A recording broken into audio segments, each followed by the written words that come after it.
Hello everybody, welcome back for another video. Hope you're all doing well and that you're all having a great day. We have a bit to cover, so let's jump right into it. Starting off, since Bitcoin, the world's first blockchain-backed cryptocurrency, was deemed a non-security by US regulators, discussion has raged regarding the legal status of other prominent crypto assets such as XRP, Ethereum, and even Monero. Speaking with Molly Jane Zuckerman in an exclusive Cointelegraph interview, Corey Johnson, chief marketing strategist at San Francisco-based Ripple, sought to clarify to XRP's non-security/security legal debate. Unsurprisingly, or surprisingly for some, Corey Johnson noted that it is really clear to those at Ripple, a prominent financial technology fintech startup, that XRP shouldn't be classified as a security, noting that the asset's relation to Ripple is proof of that. What the industry leader seems to be alluding to is the fact that Ripple is only a company building on top of XRP's ledger, and that the relationship between the two separate entities is often misconstrued. Discussing a more pertinent point, Johnson, who formerly worked at Bloomberg TV and Jim Cramer's TheStreet.com, noted that consumers can buy all the XRP you want, but it doesn't give token holders access to a dime of Ripple's profits, earnings per share, dividends, interest, etc. The long-time entrepreneur elaborated, noting, he said, if this company were to go away, it would be a very sad day for the Johnson family, but it wouldn't make a bit of difference to XRP. The asset continues to exist separated from Ripple, and so for that reason, I think when the SEC takes a good, hard look at this, and we know that they're starting to do this work, they're going to recognize that the crypto asset is so clearly not a security, end quote. As revealed by Johnson later in the interview, fundamentally contrary to popular belief, the fastest way to move fiat currency is to put it in suitcases and jump on an airplane. They've said that multiple times before because it does take an extremely long time to be able to send money around the world. So the point of this is not to dig back into the entire is this or is this not a security discussion. It's more so over the last couple of, let's say, 2.5 weeks, there's been like a resurgence of this, and I'm not exactly sure why necessarily this has happened. I think even a large part of the Ripple/XRP community has not stopped caring about it, because we know that at the end of it, if XRP is declared a security, it pretty much means that it can then be traded on public stock markets. And if you actually are holding XRP, then you would then be able to have or share in the profits of Ripple, the company, which is looking incredibly unlikely. But on top of all of that, there was someone after their swell event that his name is Nicholas Weaver, if I'm not mistaken. Yeah, Nicholas Weaver, who pretty much came forward, lost his mind on Twitter, and was talking about that it's perfectly clear to him that XRP is a security. I'm not exactly sure what he has against Ripple or what his internal problems are, just put it that way. But he went on a rant talking about how he believes through all of his blah, blah, blah, what's it called? Learning. He found and dug deep and figured out that he says that XRP is a security. What's really weird is that he said this after the swell event, and he's basing what he's saying here off of this happening.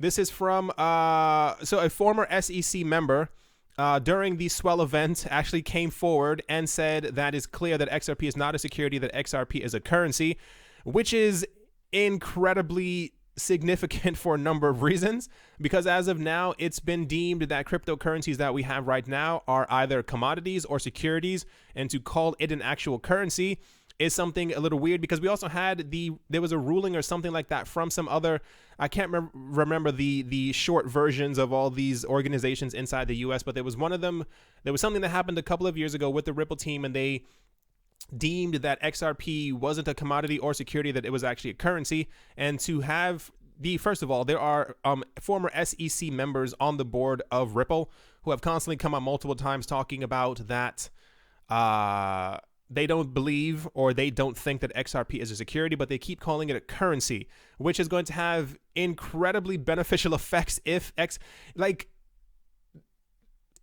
they decide, how do I put this?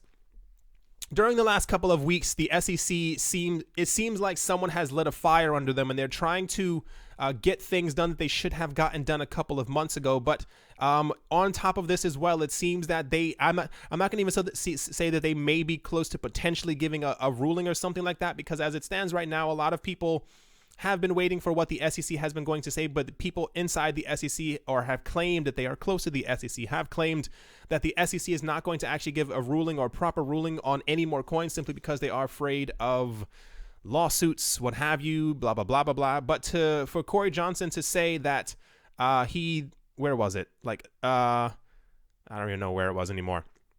Yeah, that and we know that they're starting to do this work, leads me to think that if, first of all, just because you're a former member of the SEC doesn't mean that you still, like, you no longer have ties to what's happening inside the SEC. So I can only assume that the former members of the SEC are still in contact with people who are currently inside the SEC, who have been, or rather they have alerted the Ripple team that they are now looking into the fact if XRP is a security or not. Like I said, not really sure why this resurfaced so much in the last couple of days. Maybe someone got a letter or something talking about exactly what was going to happen in the near future, especially because as BACT gets closer, I still believe that by the time late November at this point, potentially even December 11th, somewhere within that time frame, that we're going to get some type of news from some type of organization within the United States as to what certain coins are. Because to me, it seems a bit weird that the entire BACT thing would launch, them having their the Bitcoin futures and so and so, but they also said that they plan on trading cryptocurrencies as well. And it would seem a little weird if the New York Stock Exchange decides to start trading cryptocurrencies and they only decide to list Bitcoin and Ethereum. I feel like a lot of people not would be happy about that. It would just kind of be really weird. Like, we can get more coins than that on Coinbase already, and they already have the security licenses. And I don't know. Like I said, if this comes back up and it's something more significant, I'll definitely go into it. But as of now, this happened very recently, and I can only assume that it's because a number of people have started opening their mouths once again, talking about how XRP is a security because of the things that they see in the Howey test. But then we have information from people who are former SEC members who know the law probably a lot better than this guy, talking about that it is a security. Quite interesting. Alrighty, let's move on. So OmiseGo is in the news. It's not something that we hear very often, especially because we have been OmiseGo has been in the news at least once a week the last couple of weeks, and that was after like a 7-8 month period of barely any news at all. Few altcoins have survived the bear market of 2018, and OmiseGo has been no exception. Some have simply fallen away, while others continue on with their projects regardless of token market prices. The Omise team has done just that, recently updating the community on latest developments on the ecosystems. Yesterday's Medium post serves as a reminder that the project is still sticking to its roadmap and new developments are still being made. The team has moved away from a milestone model, stating, they said, "It's been our experience that the milestone model has led to a cycle of waiting, speculation, frustration, brief excitement upon release, and then recommencement, of waiting with not enough clarity in between." This ties into, for those who really maybe just didn't get it, what we've seen, or rather the OmiseGo team has stated before in the past. They said they are diligently working on the project, but they refuse to give information once a week or every other day like many other crypto projects are doing, simply because they don't believe that the entire project should be based off of hype. They want the project to be based off of what they're doing, how they're coding, how they're developing it, the updates and upgrades that they're putting onto the system, and not simply because that they are tweeting once a day or every other day or 5 times a day talking about how great the things are going to be. Because what we've seen in the past before has been that when people are waiting for something, this price continues to not even skyrocket. Well, in the past, you would see like certain days 10-15% up, and it was because people were speculating that the price would go even higher when the actual thing was finally launched. And then upon the time of the other cryptocurrency projects, not OmiseGo, announcing that they were going to be launching something, and this was coming in 4 or 5 days, 2 days, 1 day, had a countdown on the website. Then when it finally launched, the price went up by 8% and then slammed back down because all of the speculation had completely worn itself out over the last couple of months. And this is why the OmiseGo team is doing what they are doing. This is why it's very significant that they're even in the news at all multiple times during a week, especially they were also there last week as well. because they have been very hush-hush, even though that we know. I think they post sometimes on Facebook, and I maybe say once or twice on Twitter or something like that, or you'll see them in like videos in the background working on something when Vitalik Buterin is talking. So yeah, instead they use a tracker to show progress on a smaller time scale, which lists tasks to be completed for each milestone. The aim is to make periods between each milestone less mysterious and interminable. Here's the actual thing that they have, and a lot of people, where we are right now is somewhere around the plasma phase, plasma mainnet phase, if you will. And a lot of people, if you look at their initial roadmap and they had like dates and stuff next to it, I think this, if I'm not mistaken, was supposed to have been done, I think it was like August or September 2018. And when that kind of happened, or rather did not happen, a lot of people were not too excited. I saw a lot of people in the comment section as well asking me if I still believed in Omise and the OmiseGo project, and I said without a doubt. I actually prefer non-hypical news. That's not a word. I prefer crypto projects to be on their own and actually just develop it on the side, but a lot of the market, especially right now, is heavily reliant on... Sorry, it's fall. Heavily reliant on like speculation factors and where they think other people think that the prices of cryptocurrencies are going to go. I'm also, I've never mentioned this before, but OmiseGo is one of the very few coins that I'm actually, I want to say me for myself, fairly confident would be able to get onto Coinbase without any trouble at all, simply because of how they're building it. They're making sure that it is like hyper decentralized. And as Coinbase has mentioned before in the past, at least in their first framework as to what coins that they're going to list, I at some point definitely see when they have at least gotten around this point, we should be receiving some news. I don't work for Coinbase, but we should probably be receiving some type of news that they are thinking about adding OmiseGo, because I'm pretty sure it's on their radar, because it's one of the biggest cryptocurrency projects that we have right now, and especially because it's also backed by Vitalik Buterin. So the OmiseGo network aims to serve as a decentralized exchange. The current ecosystem consists of an e-wallet suite, an application interface, plasma blockchain scalability framework, decentralized exchange layer, and proof of stake consensus mechanism. The concept is that once connected to the Ethereum and Plasma, users will be able to send, receive, and store cryptocurrencies such as ERC20 and ERC721, tokenized fiat, and so on using the e-wallet software. They said we will expand the capabilities of the OMG network to support additional currencies, working towards a fully currency agnostic system. I think that's okay. Plasma is a big part of the ecosystem, and this layer 2 solution could bring a whole new realm of transaction speeds to current blockchain systems who are fundamentally limited. By using child chains, Plasma takes the pressure off the root chain with additional security protocols. The team is gearing up for DevCon 4. Here's where it's important. Part of which includes the auditing of the network and Plasma integration by smart contract security firm QuantStamp.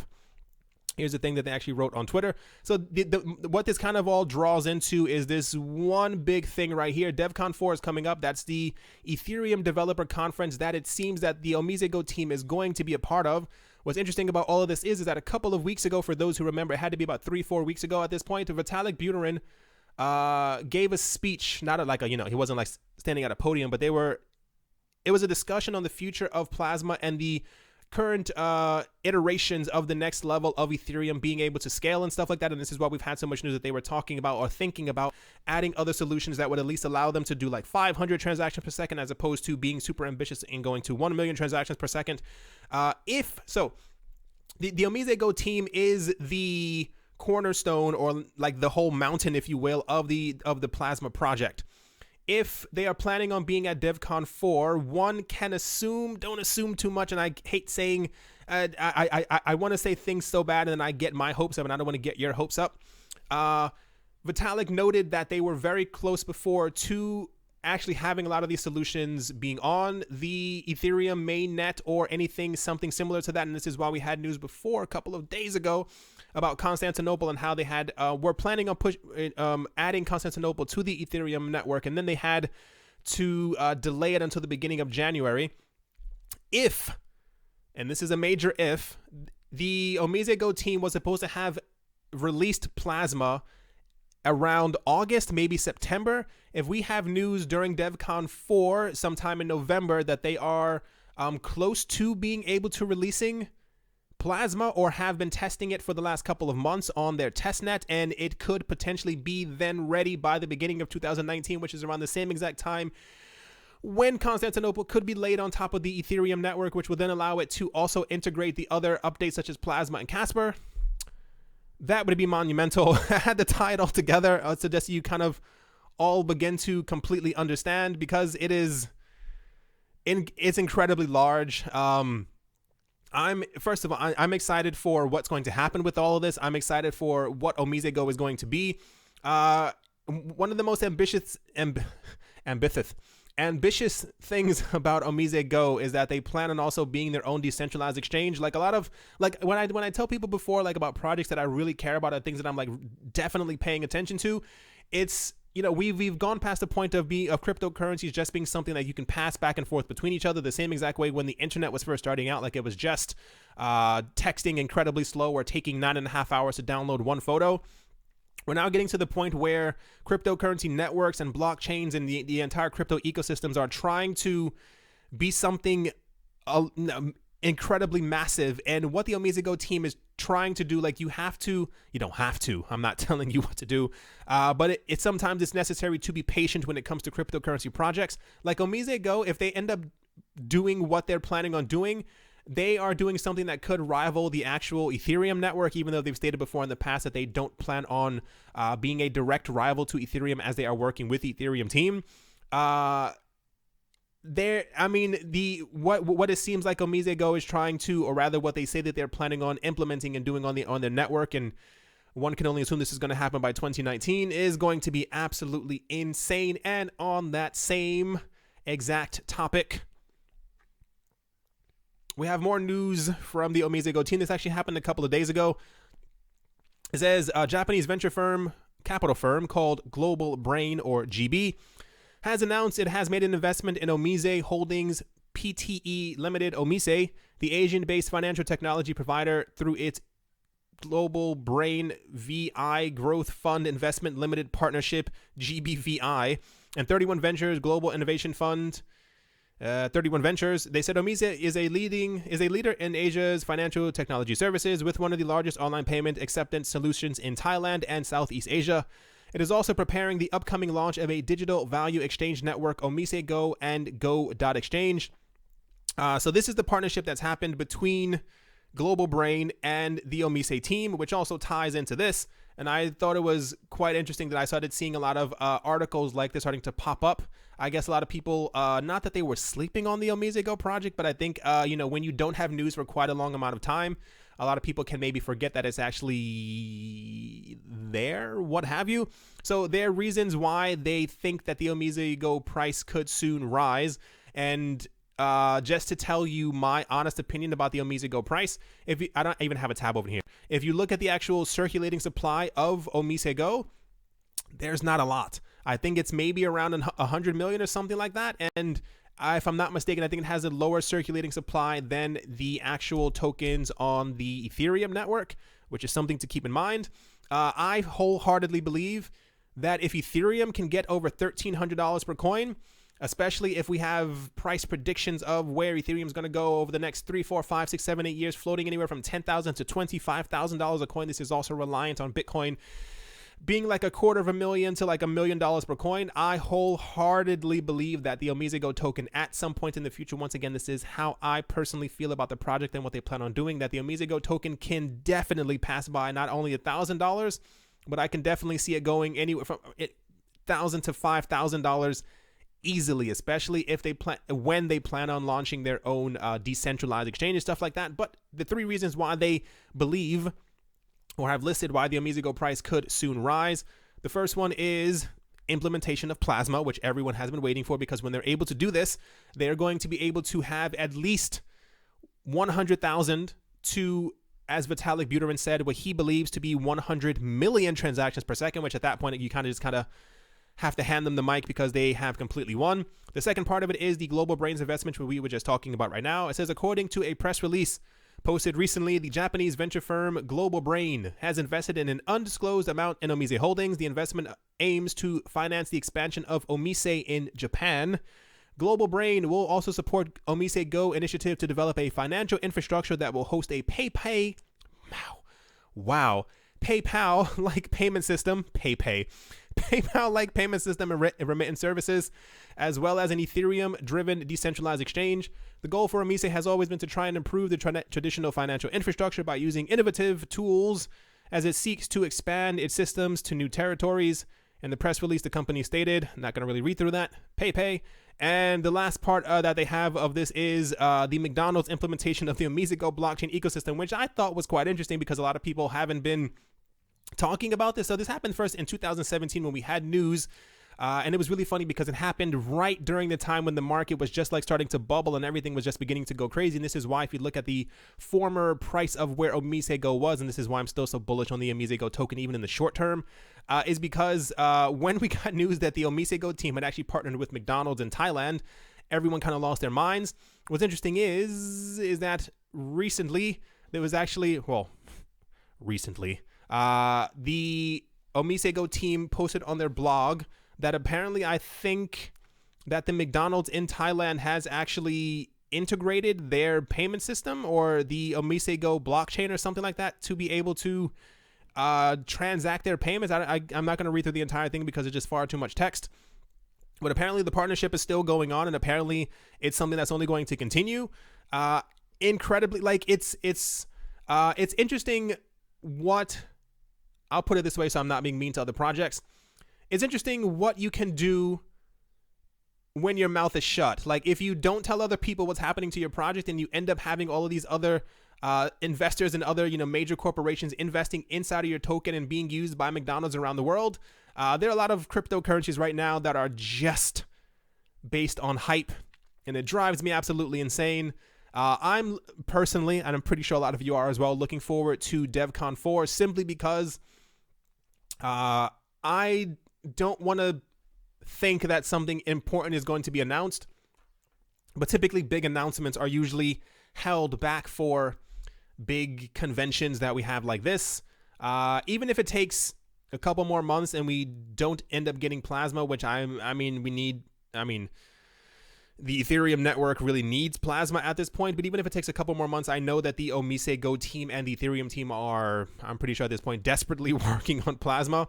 It's going to happen at some point, and I think when it does happen, it's going to usher in a new era of, because imagine what's going to happen when we have other cryptocurrency projects right now, 5 to 7 transactions per second, 15 transactions per second. I can do, what is it? Bitcoin Cash is, I think, like a maximum like 71 transactions per second. Imagine what's going to happen to other cryptocurrency projects when we have coins that can do 100,000 to 1 million transactions per second.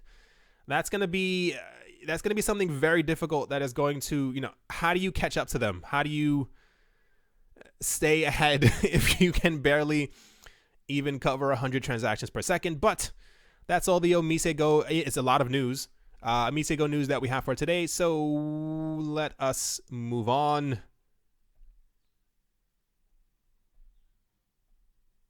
Or not. Okay, there we go. The tab finally opened. So it says security tokens, though not still materializing on the crypto markets, are seen as the answer to value creation after the protracted bear market. Security tokens see more mentions every day, with the infrastructure preparing to meet the demand. From building platforms to making fully legalized exchange compatible with security tokens, Connor Cantwell of Cosimo Ventures, a venture capital fund, believes the markets may expect a security token tsunami that will entice investors with a new selection of tokenized assets. Cantwell believes startups may be ready for a new wave of security token offerings, or STOs, which we spoke about months ago, despite being unprepared even a year ago.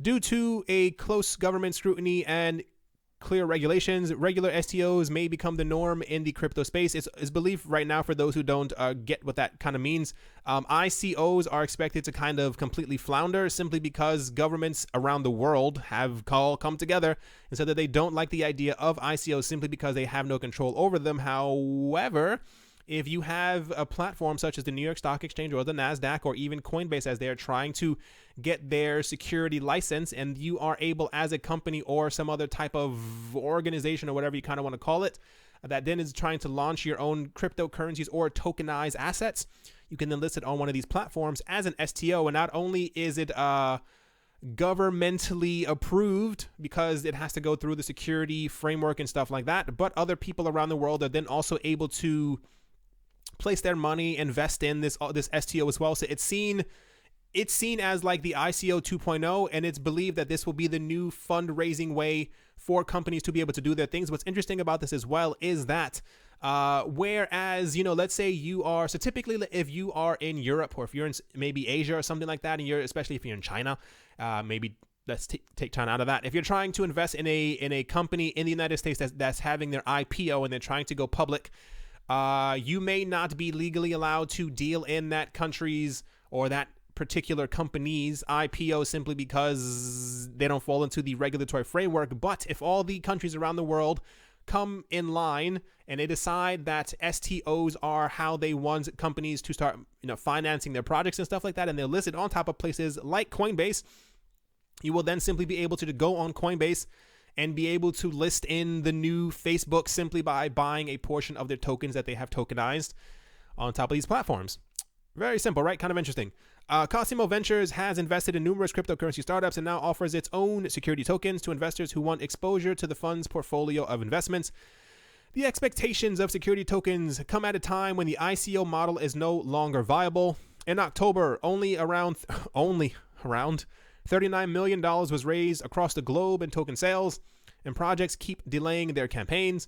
Additionally, regulators are starting wider investigations into crypto assets in search of offerings that might fit the definition of unregistered securities. This month alone, I guess we're at the end of the month right now, there were about 15 different articles of the SEC, the something other letters and stuff like that within the U.S. Who were shutting down ICOs because they said that the ICOs weren't regulated. You didn't tell us. They said that they were frauds, they were scams. There was also news a couple of days ago, not even like a day or two ago, that I can't remember the name of it, like Glasscade, some other ICO, the head of the person who ran the ICO, I think he ran off with like $300,000, or maybe it was even like $3 million. It was a 3 in front of it somewhere. He raised the money, said the ICO was going to happen. It happened, and then he left. And they have no idea where he is because a lot of times the ICOs don't have faces to them, and this is why the governments don't particularly care for them. On the other hand, tokenizing real-world assets relies on well-established regulations of ownership and value. Some early forms of security tokens are already available and are mostly backed by cash and metals. There are still only rudimentary examples of tokens that behave as a company stock or represent company stock. The largest part of the tokenization of assets that I really personally care for is coming down to the tokenization of real estate. And it's widely believed that within the next 3 to 5 years, as the entire industry completely explodes because everyone is, in it, is hyper regulated and stuff like that, that we're going to have instances where, like I said before, if you are interested in getting into real estate, all they have to do as a company, not you, but the company, has to do is tokenize their property that they have, especially if they can rent it out for you. And let's say the place costs let's say $1 million for the sake of a round number, and they decide to offer 20 tokens in accordance with this property, and you end up buying one of them, and it only costs $50,000. You now have a share in $1 million property that, for argument's sake, is going to go up in value every single year, and the value of the token will be pegged to the value of the property that you have that is going to appreciate in value every single year, with you also being able to receive money every single month from it being rented out. That would automatically then go to probably the cryptocurrency of your choosing to be paid out in. It's all very interesting. The thought, I definitely, a couple of years ago when I first got into finance, did not see a world where things like this were going to be happening. I'm going to assume I want to say 3 to 5 years. 2019 seems a bit too quick for this. I could see 2020, but it's simply because the U.S. has taken their sweet time with all of these things. I can only assume that it'll take a couple more years for this to happen, but you can, in some ways, rest assured, knowing that when everything is kind of tokenized, it'll be a lot easier to be able to invest in general, especially if you don't have $1 million to be able to put into something. You can put 50,000 into it. Same exact thing I was talking about before with the article that we had a couple of months ago about the self-driving cars. And if you or a company, let's say like Uber which they're already doing, self-driving cars. If you buy a self-driving car and it's tokenized and you can fraction it off with other people as well, every single time that someone gets into that self-driving car, you then receive a portion of the money that they're paying for that ride. It's going to be a very interesting couple of years, and it's going to be even more interesting in my opinion, I said before, I think people who have gotten into cryptocurrencies right now are incredibly lucky. Not only because we are, in this like almost kind of, exclusive group that no one else really knows about, but it's also because if you are in the right projects right now, it is a certainty in my eyes that a lot of the prices are going to completely skyrocket over the next 3 years. And imagine if you made, hypothetically, millions of dollars from the cryptocurrency industry, and over the next, let's say you make millions over the next 3 years, hypothetically millions, you're then able to invest in all of this, as the security token tsunami ends up happening. Like, imagine being able to put a couple of $1,000s into cryptocurrencies right now. In a couple of years, you have a couple of million, and then you are able to buy a whole fleet of self-driving cars, as well as a whole bunch of tokenized property that you want, that'll then in the long run also make you a lot richer. It's all quite interesting, and I find it incredibly fascinating. Last up, we have some news from Tom Lee. In a recent interview, Bitcoin bull Tom Lee spoke about the cryptocurrency scenario right now and Bitcoin's predicted behavior and price movement. Speaking to CNBC, Lee, the head of research at Fundstrat, stated that he was pleasantly surprised by the stability of the cryptocurrency market and added that Bitcoin has reached its bottom. The financial analyst has made news earlier when he stated that the value of Bitcoin would break December 2017's record and shoot up to an all-time high of 25,000. He said, hitting 20,000 shouldn't be a problem for Bitcoin looking at all the facts now. The cryptocurrency is still in its nascent stages, and the $50 million cryptocurrency wallets that exist right now are contributing to most of it. With the industry growing steadily, the number of wallets is obviously going to rise, which will play a hand in the processes and the prices shooting up, end quote. During the interview, Lee went on to say that Bitcoin has been a low volume instrument which has beaten the market expectations of the emerging markets as well. The Fundstrat official has stated, he said the relative performance of Bitcoin has been really good even though the EM stocks have fallen, end quote. Tom Lee painted the picture while talking about Bitcoin's performance in the market right now. He stated that the cryptocurrency market, which is worth around $200 billion, has been performing far better than the fiat market, which is worth a whopping $90 trillion. I still think, in my heart of hearts, that the entire stability factor of the cryptocurrency market has been done on purpose. And there's been a lot of people, especially if you, depending on where you get your financial news from, you may have heard people, if they have like a cryptocurrency segment, they've been talking about the actual stability of Bitcoin's price in comparison to what's been happening to the actual stock market and all around the world that we've been hearing about and stuff like that. And I wonder if we do over the next couple of weeks end up having some type of not a stock market crash, but a stock market slump. Let's say we go down by another 10, 15, 18%. I don't want to say 25%. That's a very big dip in the stock market. If Bitcoin and the cryptocurrency market will continue to remain stable or if the prices will actually continue to go up. As of right now, a lot of the analysts are stating that Bitcoin, in order to remain, or rather the bottom that Bitcoin has hit is the $6,000 mark. And that's everyone or people in the market are looking for, the reasons for the market to end up shooting back up, depending on at the end of the range, whatever people kind of want to call it. This has been, people keep talking about this over and over. Tom Lee still believes that at the end of this year, Bitcoin, he stated before that hitting 20,000 it shouldn't be a problem. And he thinks that we're going to pass by 25,000. You know how much hype there would have to be in the market? I mean, to be fair, there's been a lot of money that's been entering the market that we haven't been able to keep account of. Like there were reports somewhere that a lot of institutional investors, or rather people have been seeing, I don't know exactly how they've been seeing this. I'm just going with the reports. Sales of like 5,000 to 10,000 Bitcoin at one time happening. So we can only assume that a lot of Bitcoin, like I said before, is being eaten up, gobbled up, taken up, bought up by a lot of investors who are out there right now. 25,000 by the end of the year. I don't know how I kind of feel about that. I mean, we did see something similar to that, but I was hoping that at least in August, Bitcoin's price would have slowly started to rise, and then we'd be at least around 17,000 right now. So if we did hit 25,000, it wouldn't be too much of a bump. If we go from 6,300 rounded up to 25,000 in the next 8-9 weeks, that might be another bubble, and it's just another scenario that I don't really want to happen, because imagine if we end up doing that all over again, and then we have another thing where from the beginning of 2019 to August 2019, prices continue to slump. I'm still optimistic on the entire backed thing, so let's hope that that actually ends up happening on the 12th of December, like they said. Alrighty, everyone, that is definitely going to do it for this video. Hope you all enjoyed. Hope you all are having a great day, morning, afternoon, and or evening, wherever you are, wherever you might be. I hope it's absolutely fantastic. Thank you once again for watching and or listening. And yeah, I'll talk to you all soon. See you.